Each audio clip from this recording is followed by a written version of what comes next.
M Q Pakistan اور پاکستان کی یعنی کہ سب سے بڑی جماعت پیپلز پارٹی وہ بھی یقینی طور پر ایک دوسرے کی جنگ میں لگے ہوئے تھے، اور مسئلہ تھا 53 یونین کونسلز کا، اور یقینی طور پر اس پر اب عمل درآمد ہو گیا، یعنی سندھ حکومت نے کراچی میں 53 یونین کونسل کا اضافہ کر دیا ہے، اور اس کا باقاعدہ notification additional chief secretary local government Najam Ahmad Shah کی واضح ہدایتوں کے بعد جاری بھی ہو گیا ہے، اور یقینی طور پر ریسرچ آفیسر نے 13 مارچ 2023 میں دستخط کر دیے ہیں۔ اس طرح یہ نوٹیفیکیشن جاری ہو چکا ہے، اور یقینی طور پر ایم کیو پاکستان کا ایک بڑا مطالبہ تسلیم کر لیا گیا ہے، اور شہر قائد میں 53 یونین کونسل کا اضافہ ہو چکا ہے۔ اس طرح مجموعی طور پر کونسل کی تعداد 249 سے بڑھا کر 299 کر دی گئی ہے۔ نوٹیفیکیشن کے مطابق واضح طور پر لکھا ہوا ہے کہ 53 یونین کمیٹی کا اضافہ کر دیا گیا ہے ڈویژن میں، اور اس طرح کے پریویس یونین کمیٹی جو کراچی ڈویژن کی تھی وہ 246 تھی، اور یونین کمیٹی کراچی ڈویژن میں جو اضافہ کیا وہ 53، اور ٹوٹل مجموعی طور پر یونین کمیٹی کی تعداد 299 ہو چکی ہے۔ اور ان کا کہنا تھا کہ نوٹیفیکیشن جو ہے وہ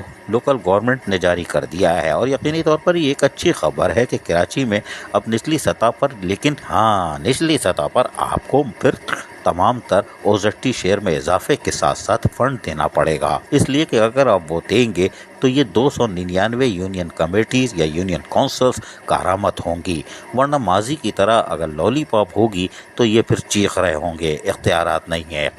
نہیں ہیں، اس لیے کہ ابھی بھی مسئلہ ہے میئر کراچی کا، اور یقینی طور پر اس کے حل ہونے تک تو ہم یہی کہہ سکتے ہیں کہ ابھی تو دیکھو ہوتا ہے کیا آگے۔ عزیز عارف، KBS بلدیاتی نیوز کراچی۔ ایسی ہی خوبصورت ویڈیوز فیوچر میں حاصل کرنے کے لیے ریڈ بٹن پر کلک کر کے اور بیل آئیکن کو پریس کر کے ہم سب کے سبسکرائبر بننا مت بھولیے۔